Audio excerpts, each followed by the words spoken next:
Hello बच्चों, नमस्कार। आज हम हिंदी शिक्षण में जो हमारी पाठ्य योजना का टॉपिक चल रहा था वो कंप्लीट हो चुका है। आज हम मेथड के बारे में पढ़ेंगे, यानी कि विधियों के बारे में। मेथड में विधियों के बारे में पढ़ेंगे, यानी कि हिंदी में कौन कौन सी विधियां प्रयुक्त होती है। इसमें जैसे आपकी प्रोजेक्ट प्रायोजना विधि है या प्रोजेक्ट मेथड जिसको बोलते हैं, या फिर अभिक्रमित अनुदेशन विधि है, पर्यवेक्षित अध्ययन विधि है, व्याख्यान विधि। सारी विधियां मैंने पिछली बार आपको करवा दी थी। संकाय विषयों की समझ वाले पेपर में मैंने आपको सभी विधियां करवाई है। ज्यादा मैं इसमें नहीं करवाते हुए आपको सिर्फ एक बार मौखिक में याद दिलाती हूँ। बाकी नोट्स आपके सभी के पिछली बार के होंगे, उनमें आप सभी विधियां जो हिंदी में हैं उन सबको कर सकते हो। तो आज हम बात करेंगे प्रोजेक्ट मेथड, या जैसे प्रायोजना विधि बोलते हैं जिसको।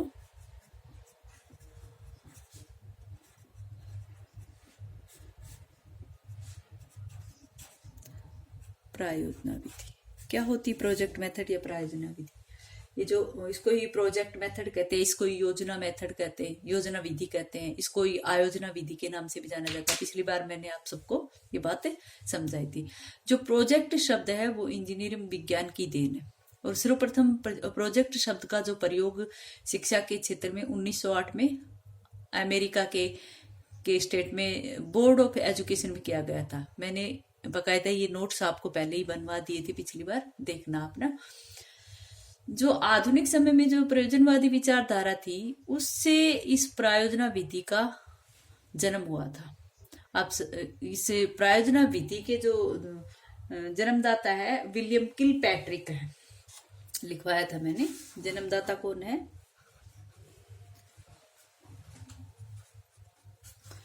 जन्मदाता विलियम किलपैट्रिक। विलियम किलपैट्रिक गिट है, किलपैट्रिक जो अमेरिका के हैं। और जो किलपैट्रिक ने जो इस विधि का अनुमोदन किया था वो 1918 में किया था, प्रोजेक्ट मेथड का। ठीक है, 1918 में किया था। प्रोजेक्ट के प्रायोजना विधि के जन्मदाता कौन थे? किलपैट्रिक थे। ये जो प्रोजेक्ट या प्रायोजना विधि है, किलपैट्रिक जो थे ये एक आपको ध्यान होगा जॉन डीवी थे, उनके शिष्य हैं। किलपैट्रिक का जो था इस विधि को इसलिए लाए थे कि इनका विचार था कि जो वर्तमान शिक्षा विधि है, जो वर्तमान शिक्षा नीति है, उसमें सबसे बड़ा दोष ये है कि जो शिक्षा है वो सामाजिक जीवन से पूरी तरह अलग है। क्या कहा इन्होंने? कि शिक्षा जो है वो सामाजिक जीवन से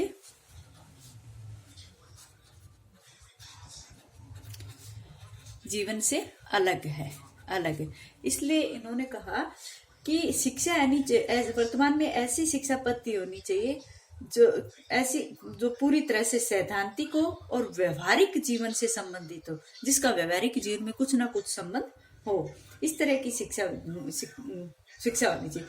इसलिए उन्होंने ये आवश्यक समझा कि शिक्षा और जीवन का पारस्परिक संबंध स्थापित करना चाहिए।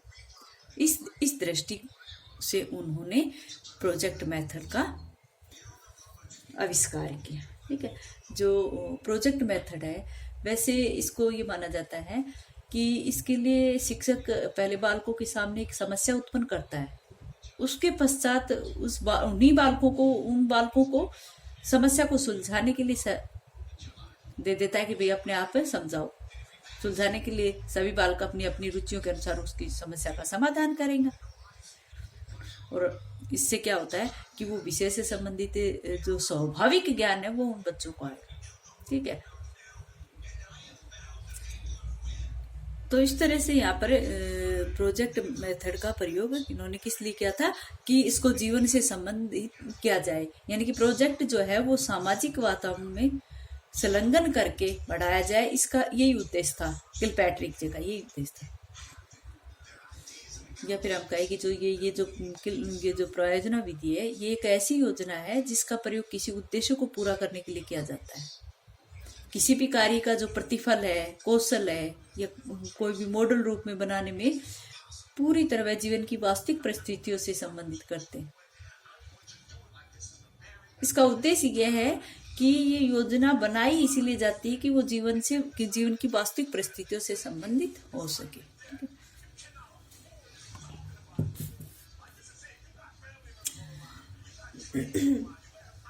अब आता है कि ये जो प्रोजेक्ट मेथड है, परियोजना के जो प्रकार थे, इसके प्रकार कितने थे?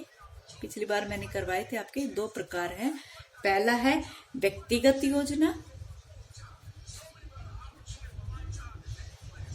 व्यक्तिगत योजना 2 प्रकार है ना, तो ये एक तो व्यक्तिगत योजना और दूसरी है सामाजिक योजना। सामाजिक योजना, व्यक्तिगत योजना कौन सी होती है? व्यक्तिगत योजना वो होती है जिसमें बालक अलग अलग अपने अपने ढंग से योजना को पूरा करते हैं। जो भी समस्या होती है उसमें बालक अपने अपने ढंग से उस समस्या का समाधान करते हैं। इनकी व्यक्तिगत रूप से योजना का अब जो बालक है वो अलग अलग अपने अपने ढंग से योजना को पूरा करते हैं। और जो सामाजिक योजना है, सामाजिक प्रोजेक्ट में क्या होता है, कक्षा के सभी बालक जो है मिलजुल कर सामूहिक रूप से कार्य करते हैं। ठीक है, इस तरह से बालक इसमें सामूहिक रूप से कार्य करते हैं। अब प्रोजेक्ट की जो ये व्यक्तिगत और योजना और सामाजिक योजना है, इसको भी हम 4 प्रकार की योजना में व्यक्त किया है। जैसे किलपैट्रिक ने अपनी फाउंडेशन ऑफ मेथड में इसको 4 प्रकार की योजना बताई। 4 प्रकार की योजना,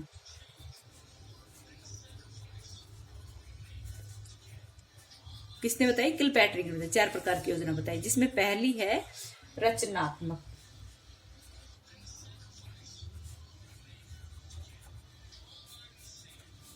रचनात्मक प्रायोजना। रचनात्मक प्रायोजना में अगर हिंदी में देखें तो इसमें क्या होता है कि इस प्रोजेक्ट का जो मूल उद्देश्य है वो शिक्षार्थियों में रचनात्मक प्रवृत्ति का विकास करना है। इसके अंतर्गत शिक्षार्थी रचनात्मक कार्य करेगा। जैसे इसमें क्या है, मकान या नाव आदि बनाने के लिए बनाए या पत्र लिखने जैसे कार्य करे। क्या करेगा इसमें? मकान व नाव बनाना या फिर जैसे पत्र लिखन, ये कार्य इसमें करेगा। किसमें? रचनात्मक प्रायोजना में। ठीक है, एक प्रकार की ये योजना। दूसरी जो है वो है इसमें समस्यात्मक प्रोजेक्ट, समस्यात्मक प्रायोजना या प्रोजेक्ट। समस्यात्मक प्रायोजना क्या होती है? इस प्रोजेक्ट का जो उद्देश्य है वो विद्यार्थियों को बौद्धिक समस्याओं का समाधान करने के लिए प्रेरित करता है। अपने आप ही आ रहे हैं ना समस्यात्मक, तो समस्यात्मक है तो उसकी समस्या का समाधान करने के लिए क्या करेंगे विद्यार्थी? यहाँ पर उन बालकों का बौद्धिक समस्याओं का समाधान करने के लिए प्रेरित किया जाता है। और इसके अंतर्गत शिक्षक और शिक्षार्थियों के समक्ष समस्या रखता है। शिक्षक जो है वो शिक्षार्थियों के समक्ष एक समस्या रखता है और शिक्षार्थी उस समस्या पर मनन करके उसे हल करने का प्रयास करते हैं। इसलिए इसको समस्यात्मक प्रायोजना कहा जाता है। ठीक है, यानी कि यहाँ पर क्या करता है? समस्या का हल करना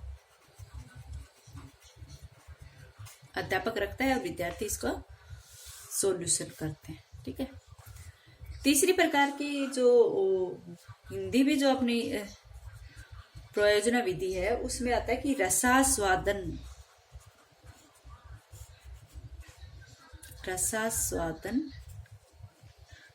का प्रोजेक्ट या प्रायोजन। इस प्रोजेक्ट का उद्देश्य शिक्षार्थियों में रसानुभूति का विकास करना। रसानुभूति का विकास,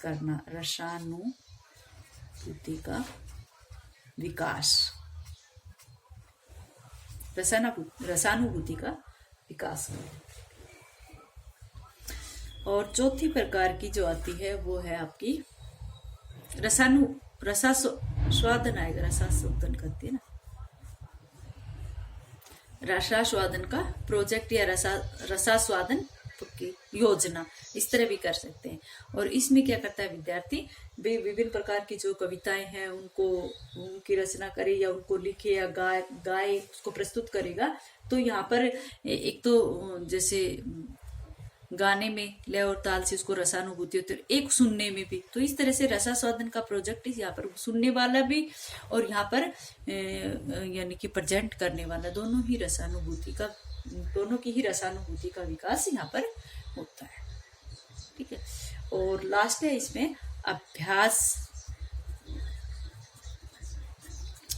अभ्यास के प्रोजेक्ट।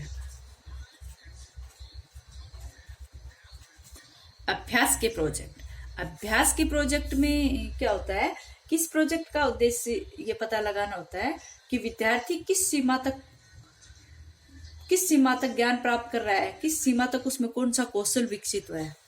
अभ्यास में इसमें ज्ञान और कौशल, ज्ञान व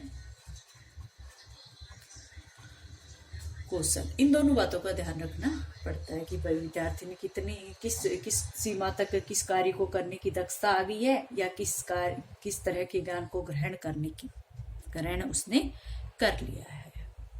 तो इस तरह का ज्ञान यहाँ पर होता है। आगे कल करवाएंगे।